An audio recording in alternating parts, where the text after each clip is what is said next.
पिछले क्लास में हम लोग अपना एक नया टॉपिक शुरू किए थे जिसका नाम था प्रॉफिट एंड लॉस, है ना।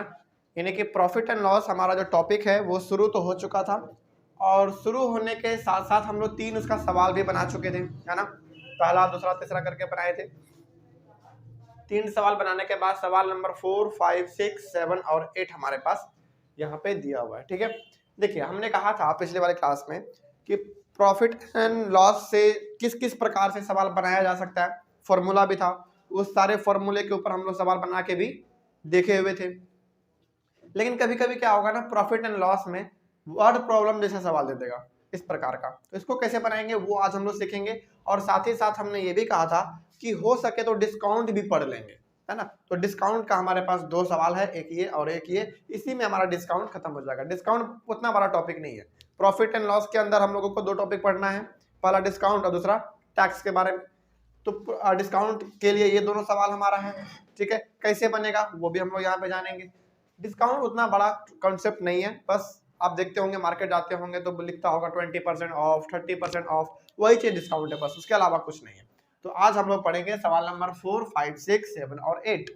चलिए देखा जाए। सबसे पहले सवाल नंबर 4 में क्या कहा गया है। फॉर्मूला वही लगेगा जो हम लोग जानते थे पिछले वाले क्लास में, जाने हुए थे, वही सही फॉर्मूला लगेगा। लेकिन वर्ड प्रॉब्लम में ना सारा फॉर्मूला कभी भी उतना नहीं लगता है। 1-2 फॉर्मूला मुश्किल से जो खास रहता है वो वाला लग जाएगा।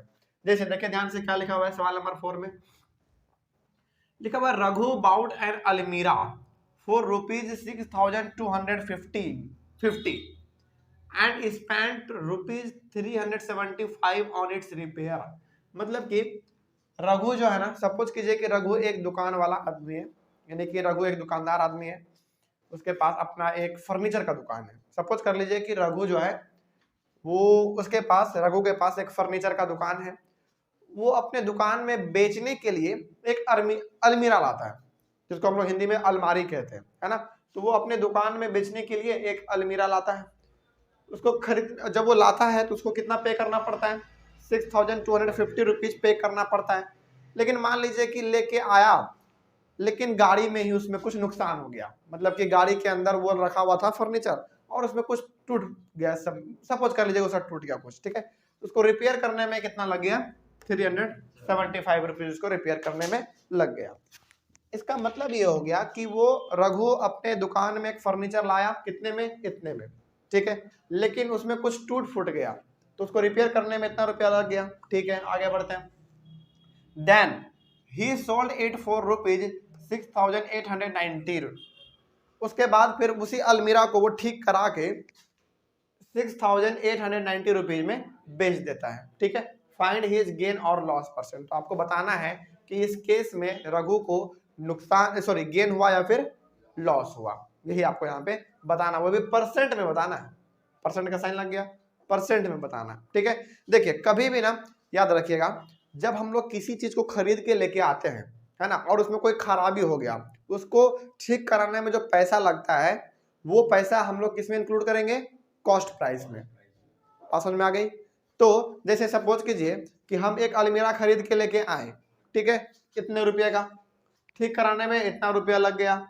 तो क्या हम उसको इतना ही रुपए में बेचेंगे, नहीं, इसी में हम क्या कर देंगे, जितना हमको ठीक कराने के लिए लगा है वो पैसा उसी में हम जोड़ देंगे, बढ़ा के उसको बेच देंगे, ताकि हमारा जो पैसा उसको ठीक करने में लगा था वो भी निकल जाए और हमारा फायदा भी हो जाए, है ना। तो हमेशा याद रखिएगा, जो एक्स्ट्रा कुछ उसमें जुड़ा जाता है ना, रिपेयर करना, उसको ठीक कर देना या फिर उसको चेंज पेंट करवा देना, ये सब कुछ हम लोग जो है कॉस्ट प्राइस में ही इंक्लूड कर देते हैं। ठीक है, तो अब ये सवाल बड़ा ही आसान हो गया हमारा। अच्छा, कोई भी आदमी दुकानदार वाला चाहेगा कि मेरा नुकसान हो, नहीं, तो वो क्या करेगा, इसी में ये वाला ठीक कराने का पैसा भी जोड़ देगा और उसको बढ़ा के फिर बेच देगा। ठीक है, तो इस सवाल में हम लोग ये लिख सकते हैं, इस सवाल में खास करके कॉस्ट प्राइस कितना हुआ बताइए, 6250 प्लस 375, यानी कि कॉस्ट प्राइस अलमीरा का ये दोनों हमारा कहलाएगा। जब ऐड कर देंगे कितना आएगा, 6625। ठीक है ना। चलिए, तो इतना रुपया, अच्छा ये रुपीज में होगा ना, 6625 25। इसका मतलब ये हो गया कि भाई उसको लाने में इतना रुपया लगा, ठीक करना में इतना रुपया लग गया, तो दोनों को वो जोड़ देगा आपस में, तभी उसके बाद वो बेचेगा, क्योंकि कोई दुकानदार वाला अपना नुकसान तो नहीं चाहेगा। तो इतना रुपया उसको टोटल खरीदने में लग गया। अब खरीदने में लग गया मतलब कि जितना खरीदने में लगा वो भी इसमें इंक्लूड है, और जो ठीक कराने में लगा वो भी पैसा इसमें इंक्लूड है। ठीक है, आगे बढ़ते हैं। और एसपी दिया हुआ होगा, हाँ है, कितने में बेचा उन्होंने? 6890। अब देखिए साफ दिख रहा होगा यहाँ पे फर्क, है ना। वो खरीद के लाया कितने में? 6625 रुपीज में, और वो बेच रहा है 6890 रुपीज में। तो बताइए उसको नुकसान हुआ या फायदा हुआ? फायदा हुआ, है ना, गेन हुआ। तो अब हम लोगों को मालूम चल गया कि फाइंड हिज गेन और लॉस परसेंट। तो गेन और लॉस में हमको मालूम तो चल गया पहले ही कि हाँ भाई इसको क्या हो रहा है, गेन हो रहा है, यानी कि फायदा हो रहा है। तो हमको इसको परसेंट में निकाल के बताओ कि कितने परसेंट का उसको फायदा हुआ। चलिए, तो फॉर्मूला हमारे पास क्या था गेन परसेंट को निकालने का, याद है? हाँ, गेन फॉर्मूला हमारा था, गेन पहले था ना यहाँ पे, गेन बाई सीपी इंटू 100, यही फॉर्मूला था हमारा, है ना। चलिए, तो गेन यानी कि उसको फायदा कितने का हुआ बताइए? 265 रुपीज का, क्योंकि देखिए साफ दिख रहा है वो बेच रहा है इतने रुपए में, खरीद के लेके आया इतने रुपए में। ठीक है, तो इसमें इसको माइनस कीजिएगा तो आपको मालूम चल जाएगा कि उसको कितने रुपए का फायदा हुआ। 265 रुपीज का उसको फायदा हुआ। और सीपी में हम कौन सा लिखेंगे, ये वाला लिखेंगे या फिर ये वाला? ये वाला लिखेंगे। अब उससे हमको कोई मतलब नहीं है, अब ये वाला लिखेंगे 6625 इंटू 100। चलिए कितना आएगा का ट्राई लगता है, यहाँ पे कर देते हैं। ये हमारा ये कटेगा 5 से 20 बार में, 5 से 20 बार में, और ये 5 से कटेगा 1 3 2, ये डायरेक्ट पूरा, ठीक है वही कर लीजिए तुम।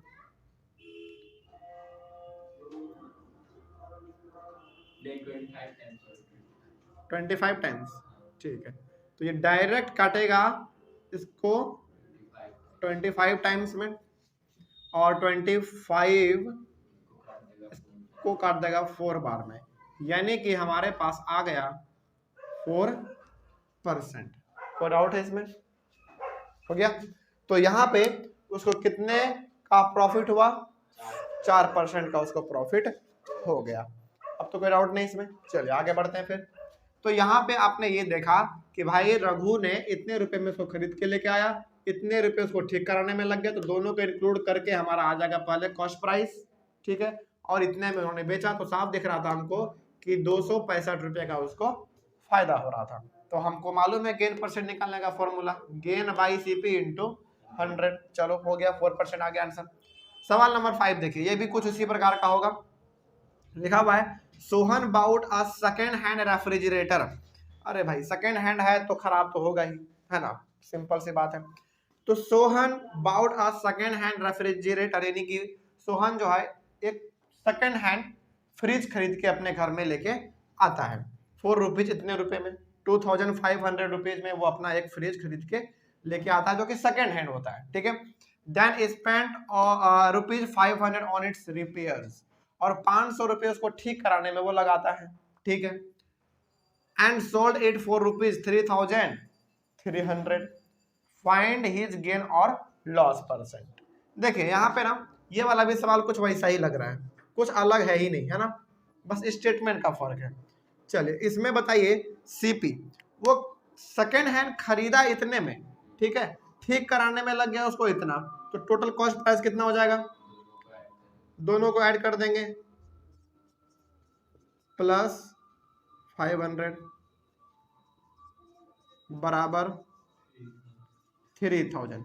हमेशा याद रखिएगा जो एक्स्ट्रा खर्च लगते हैं ना उसको हम लोग कॉस्ट प्राइस में ही जोड़ देते हैं। ठीक है, चलिए आगे बढ़ते हैं। तो ये हो गया इसका सीपी, और एसपी इसका दिया हुआ है कि कितने में बेच रहा है वो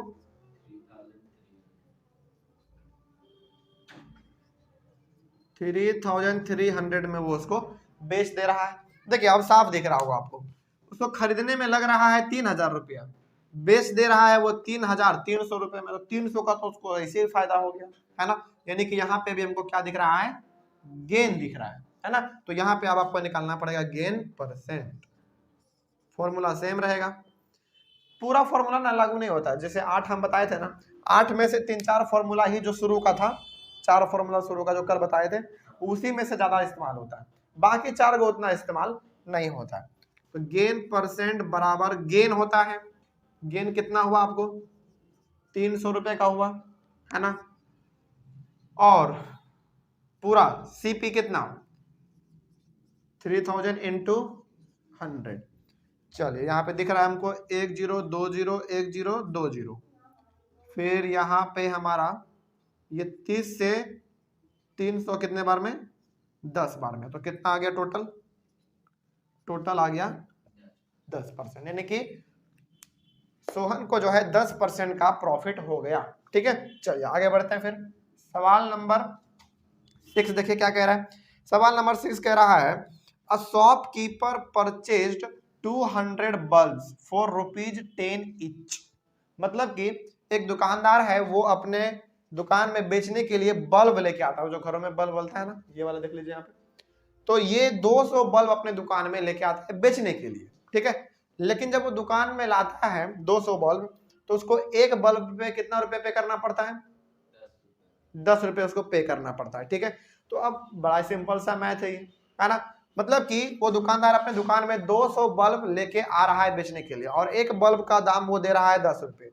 तो बताओ 200 बल्ब का कितने हुआ, 2000। बड़ा सिंपल है ना। तो इसको हम लोग यहाँ पे बनाते चलते हैं। सॉल्यूशन इसका यहाँ पे देख लीजिए। कॉस्ट प्राइस बताइए, बल्ब का कॉस्ट प्राइस कितना पड़ा, 2000 रुपए, है ना। यहाँ पे बल्ब का कॉस्ट प्राइस पड़ गया टोटल 2000 रुपया। ठीक है, आगे बढ़ते हैं। उसके बाद however 5 bulbs were fused and had to be thrown away. लेकिन जब वो अपने घर में लेके आया ना, मैंने कि दुकान में जब वो लेके आया, तो देखा कि 5 गो बल्ब तो फ्यूज ही है भाई। तो अब बताइए, वो 5 बल्ब फ्यूज है, तो क्या उस बल्ब को वो बेचेगा? दुकान वाला क्या करता है, बल्ब जब लेता है तो पहले जला के दिखवाता है कि भैया जला के दिखाइए जल रहा है कि नहीं, है ना। तो जब फ्यूज है तो क्यों वो लेगा कोई भी। तो 200 बल्ब में से 5 बल्ब फ्यूज हो गया, तो बल्ब कितना बचा, 195 बल्ब बचा। तो अब उसी 195 बल्ब को वो बेचेगा ना, ठीक है। चलिए, तो अब यहाँ पे क्या लिखा हुआ है, तो जो 5 बल्ब था उसको उन्होंने फेंक दिया। उसके बाद द रिमेनिंग वेयर सोल्ड, कितने बच गए अब, 195। तो 195 को बेचा जाता है एट ₹12 ईच, 12 रुपए के दाम से बेच दे रहा है, ठीक है। देखिए, खरीदा था उन्होंने एक बल्ब को 10 रुपए में, तो बल्ब को, ठीक है, खरीदा एक बल्ब को 10 रुपए में, लेकिन बेच रहा है एक बल्ब को 12 रुपए में। लेकिन वो 195 बल्ब ही बेच पाएगा क्योंकि 5 को खराब हो चुका है, ठीक है। तो फाइंड दी गेन और लॉस परसेंट। चलिए इसके बारे में हम लोग बात कर लेते हैं। देखिए, कॉस्ट प्राइस 200 बल्ब उन्होंने खरीदा, तो एक बल्ब का वो दे रहा था कितना, 10 रुपए दे रहा था। तो 200 बल्ब खरीदा तो 2000 रुपया उसको देना पड़ेगा, ठीक है। कॉस्ट प्राइस उसका वो निकल गया। अब हम लोग निकाल लेते हैं इसका सेलिंग प्राइस। सेलिंग प्राइस बताइए, वो कितने बल्ब को सेल करेगा, 195 बल्ब को ही सेल कर पाएगा। 195 इंटू, और एक बल्ब पे कितना वो ले रहा है, 12 रुपए पे बेच रहा है। चलिए कितना आ जाएगा, इसको मल्टीप्लाई करेंगे तो 2340, यानी कि वो खरीद के लाया 2000 रुपए में, और वो 195 बल्ब बेच दे रहा है 2340 रुपए में। सोचो कितना बड़ा फायदा उठा रहा है। एक तो बल्ब भी कम बिक रहा है उसका, 5 गो बल्ब तो खराब हो गया, खराब होने के बावजूद भी वो प्रॉफिट कमा ले रहा है ना। तो दुकानदार बड़ा चालाक है। चलिए, अब आपको यहाँ पे मालूम चल गया कि भाई खरीद के लेके आ रहा है वो, उसको लग रहा है 2000, और वो जब बेच रहा है 195 बल्ब को, तो उसको मिल रहा है 2340 रुपीज। तो हमको यहाँ पे साफ दिख रहा है क्या हो रहा है, गेन हो रहा है, ठीक है। चलिए, तो अब आपको यहाँ पे मालूम है कि गेन, अच्छा इन तीनों सवाल में गेन परसेंट ही निकालने को मिल गया ना, कोई बात नहीं, कभी कभी लॉस वाला भी मिल जाएगा, है ना। तो लॉस वाला मिलेगा तो भी ऐसे बनाएंगे, ठीक है। बस गेन के जगह पे क्या रहेगा, लॉस, ठीक है। तो वो सवाल भी आपसे बन जाएगा। चलिए गेन परसेंट हम लोग निकालते हैं। क्या होता है formula, gain by CP into 100। कितने का यहाँ पे गेन हो रहा है उसको, 340 रुपीज का उसको फायदा हो गया भाई। देखो 2000 में खरीदा, 2340 रुपए में बेच दिया, तो 340 रुपए का उसको फायदा हो गया। बाई सीपी, तो सीपी कितना लिखेंगे, 2000 इंटू 100, तो 1020 कैंसिल, 1020 कैंसिल, 1010 कैंसिल, 2 1 जा 2 और ये 17 टाइम्स, यानी कि 17% का उसका फायदा हो गया। सोचो, है ना। 5 बल्ब जिसके बावजूद भी खराब है, 5 बल्ब खराब होने के बावजूद उसको जो है 17% का फायदा हो गया। चलिए आगे बढ़ते हैं यहां तक। अच्छा इसको ना यहाँ पे लिख दो, क्योंकि थोड़ा सा हमको यहाँ पे एक चीज समझाना है। 17% का उसका फायदा हो गया। चलिए तो यहीं तक जो हमारा था नॉर्मल पर प्रॉफिट एंड लॉस वाला सवाल खत्म होता है। अब बात कर लेते हैं थोड़ा सा, हमारा जो आज का नया टॉपिक है वो है हमारा डिस्काउंट। और ये डिस्काउंट टॉपिक जो आपका है वो प्रॉफिट एंड लॉस के अंदर ही है, ठीक है। ये अलग से टॉपिक नहीं है। ये चैप्टर मात्र 3 ही हिस्से में बटा हुआ है। पहला परसेंटेज, प्रॉफिट एंड लॉस और कंपाउंड इंटरेस्ट। तो परसेंटेज तो खत्म हम लोग कर चुके हैं, प्रॉफिट एंड लॉस में हम लोग आ चुके हैं, और प्रॉफिट एंड लॉस में पहला हम लोग बात करने वाले हैं डिस्काउंट के बारे में, ठीक है। चलिए डिस्काउंट का हिंदी मतलब होता है छूट। हिंदी मतलब होता है इसका छूट। आप ना इसको ऐसे समझ सकते हो, जैसे आप कभी मॉल में जाएं तो कभी कभी सेल लगता है ना। जैसे मान लीजिए 4000 रुपए का पैंट है, उस पर लिख दिया 30% ऑफ, मतलब कि 30% का उसके ऊपर डिस्काउंट है ना। तो इसमें ये तो कोई बड़ा चीज है ही नहीं जो कि आप लोग नहीं जानते, है ना। यदि कोई कपड़ा खरीद रहा है या फिर कोई गाड़ी खरीद रहा है, हर चीज पर डिस्काउंट आता रहता है। जैसे मान लीजिए ये मार्कर मेरा मार्केट में भी फिलहाल 30 रुपए में देता है, हाँ हकीकत में 30 रुपए में ही देता है। अब मान लो यदि इस पर डिस्काउंट 5 रुपए का कर दे, तो वैसी बात है हमको 25 रुपए में देगा, है ना। तो वही चीज है हमारा डिस्काउंट। लेकिन डिस्काउंट में ना एक चीज आपको यह समझना है कि डिस्काउंट हमेशा किस चीज पे मिलेगा, मार्क्ड प्राइस पे मिलेगा। अब ये मार्क्ड प्राइस है क्या, जैसे सपोज कीजिए कि मेरे पास ना ये बोतल है, ठीक है। हम इसको खरीदने के लिए दुकान में गए, तो इस पे एक लेबल चिपका हुआ था जिसपे प्राइस लिखा हुआ था 100 रुपीज, सपोज कर लीजिए। मान लीजिए कि हम दुकान गए, बोले भैया ये वाला हमको बोतल दे दीजिए, और यहाँ पर बोतल में एक लेबल लगा हुआ था, स्टिकर लगा हुआ था, उसमें 100 रुपीज लिखा हुआ था, ठीक है। चलिए बताइए बोतल पे कितना लिखा हुआ है, 100 रुपीज लिखा हुआ है, ठीक है। तो ये बोतल का हो गया मार्क्ड प्राइस, जो कि उस पर मार्क है, जो कि पहले से लिखा हुआ है, ठीक है। लेकिन अब चूंकि ये 100 रुपीज का है, तो भैया जब हमने कहा भैया दुकान वाले भैया को, भैया ये वाला बोतल दे दो, तो उन्होंने कहा देखो भाई बोतल का प्राइस तो 100 रुपए है, क्योंकि उस पर लेबल भी चिपका हुआ था। लेकिन वो फिर कहता है ना कि नहीं, इस पे ना 10 रुपया का आपको डिस्काउंट मिल जाएगा, ठीक है। तो 10 रुपया का वो आपको डिस्काउंट भी दे रहा है, 10 रुपए का। तो बताइए अब वो हमको बोतल कितने में बेचेगा, 90 रुपये में बेचेगा। सिंपल सी बात, यही हमारा होता है डिस्काउंट। मतलब ये हो गया कि हम दुकान में बोतल खरीदने के लिए गए, और भैया ने कहा कि देखो भाई इसके ऊपर जो लेबल है ना वो 100 रुपए का चिपका हुआ है, तो उसका हो गया मार्क प्राइस, ठीक है। और लेकिन उन्होंने ये भी कहा कि देखो इसके ऊपर ना 10 रुपए का आपको डिस्काउंट मिल जाएगा, तो हमको वो 90 रुपए में बेच दिया। सिंपल सी बात है, ठीक है। तो मार्क्ड प्राइस का मतलब होता है जो प्राइस उस ऑब्जेक्ट पे, उस आर्टिकल पे चिपका हुआ रहता है या फिर लिखा हुआ रहता है, वो उसको हम लोग कहते हैं मार्क्ड प्राइस, ठीक है। तो डिस्काउंट हमारा कैसे निकला, इसको देख के बता सकते हैं क्या डिस्काउंट का formula,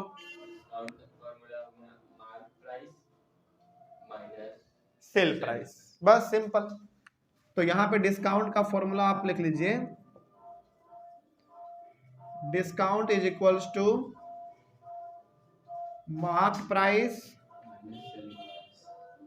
minus selling price.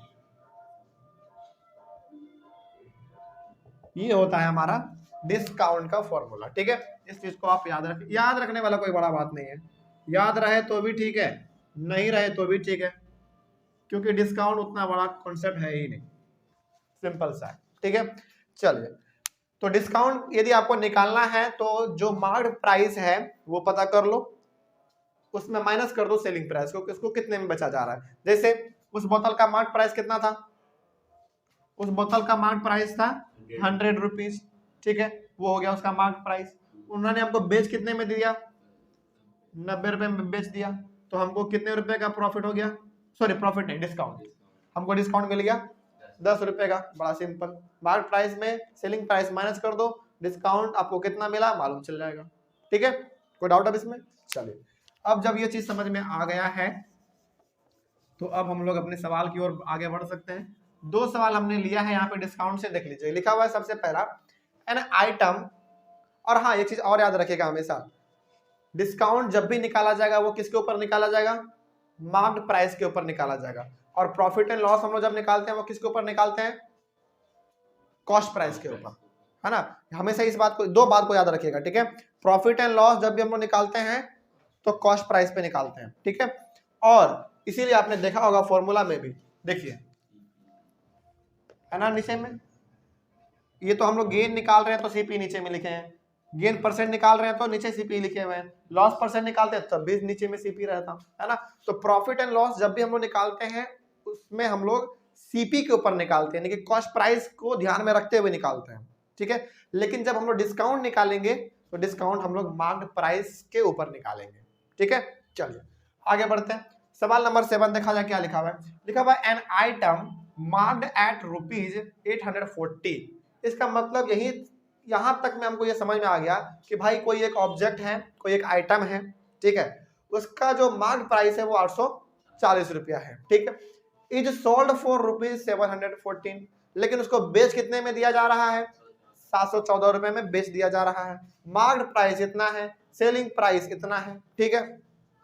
What is the discount and discount percent, दो चीज निकालना है, पहला डिस्काउंट और दूसरा डिस्काउंट परसेंट। कोई दिक्कत नहीं है, पहले डिस्काउंट निकाल लेते हैं, है ना। देखिए कितना सिंपल है ये, आपको मालूम है डिस्काउंट बराबर क्या होता है, डिस्काउंट बराबर market price minus selling price. तो बताइए मार्केट प्राइस इसमें कितना है, 840 है, माइनस कर दो कितना, सेलिंग प्राइस यानी कि 714, कितना आ जाएगा भाई, 126 आ गया।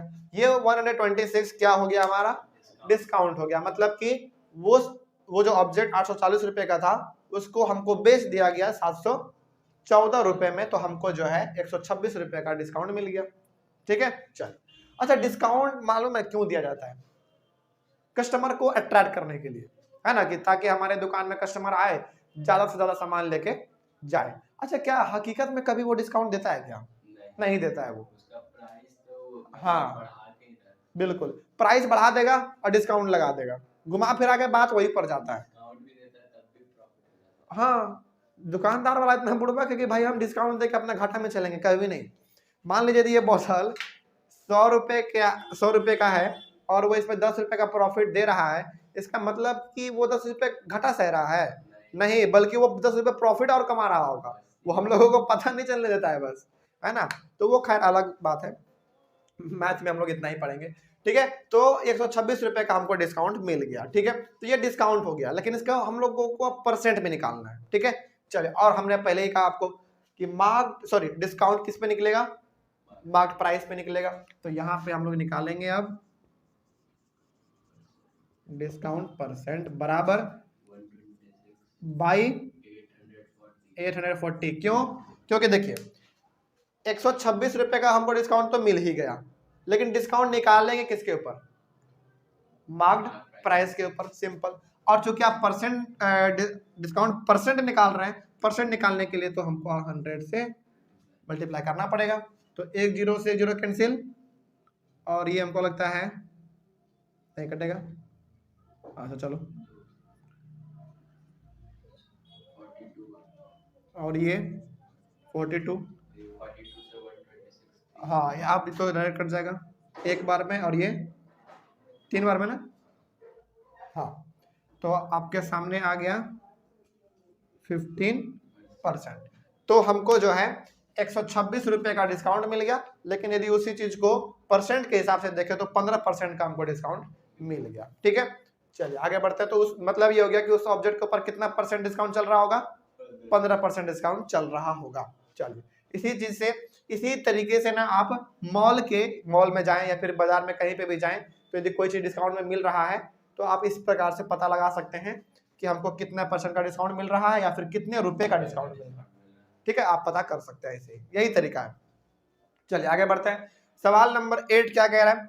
सवाल नंबर 8 में है the marked price of a ceiling fan. Ceiling fan मतलब ये ऊपर वाला, ठीक है। तो सीलिंग फैन का मार्क्ड प्राइस है 1250 रुपीज, ठीक है, मालूम है, समझ में आ रहा है। And the shopkeeper allows a discount of 6% on it. तो वो दुकानदार के पास एक सीलिंग फैन है जिसके ऊपर लेबल चिपका हुआ है 1250 रुपए का, यानी कि मार्क्ड प्राइस उसका 1250 रुपया है, ठीक है। लेकिन वो कह रहा है कि भैया यदि आप खरीदोगे ना तो हम 6% आपको डिस्काउंट दे देंगे, ठीक है। Find the selling price of the fan. देखो यहां पे ना डिस्काउंट आपको परसेंट में दिया हुआ है, इसको रुपया में कन्वर्ट कर लो, है ना। चलिए तो इसको हम कहां पे बना दें, नीचे तो उतना जगह नहीं है, चलो फिर भी थोड़ा सा तो हो ही जाएगा। देखो ये 6% जो डिस्काउंट है ये किसके ऊपर दिया जा रहा है, मार्क प्राइस के ऊपर दिया जा रहा है। और हमने पहले ही कहा है डिस्काउंट जब भी दिया जाएगा वो मार्क प्राइस के ऊपर ही दिया जाएगा। तो हम लोग पहले पता कर लेंगे कि 6% ऑफ 1250, मतलब कि ये हमारा यदि मार्क प्राइस है और मार्क प्राइस के ऊपर 6% का डिस्काउंट मिल रहा है, मतलब कि हमको वाकई में कितने रुपए का डिस्काउंट मिल रहा है। तो आपको ये चीज करना पड़ेगा। और आपको मालूम है 6% लग गया, मतलब 6/100 ऑफ है, यानी कि इंटू 125, एक 0 से 0 कैंसिल, 5 से कितने बार में, 25 बार में, और ये 2 बार में, और ये 2 से 1 बार में, और ये 3 बार में। तो 25 इंटू 3 75, ये रुपीज में है ना, रुपीज में कर लो, ₹75। तो इसका मतलब ये हो गया कि सीलिंग फैन जो कि 1250 रुपए का था उसके ऊपर हमको 6% का डिस्काउंट था, मतलब कि हमको 75 रुपीज कम देने पड़ेंगे, है ना। ये हमारा अभी फिलहाल ये क्या निकला हुआ है, ये डिस्काउंट निकला केवल अभी हमारा। अब हमको निकालना है उस सीलिंग फैन का सेलिंग प्राइस। अब फॉर्मूला आपके सामने है ना। चलिए यहाँ पे बना देते हैं ब्लू मार्कर से, उसके बाद यहाँ पे ला जाइएगा, ठीक है। क्या लिखा हुआ है, डिस्काउंट, चलो डायरेक्ट फॉर्मूला लगा देते हैं, ठीक है, उतना क्या लिखना। फॉर्मूला आपके सामने डायरेक्ट डिस्काउंट है, तो डिस्काउंट आपका कितना आ गया, 75 आ गया, बराबर क्या है मार्क प्राइस। मार्क प्राइस कितना था 1250 माइनस सेलिंग प्राइस, वही निकालना है, यानी कि एसपी। चलिए अब हम लोग क्या कर सकते हैं, इसको इधर लेते हो, 75 माइनस 1250 बराबर माइनस एसपी, कितना आ जाएगा 5411, सही है, देख लीजिए सही से।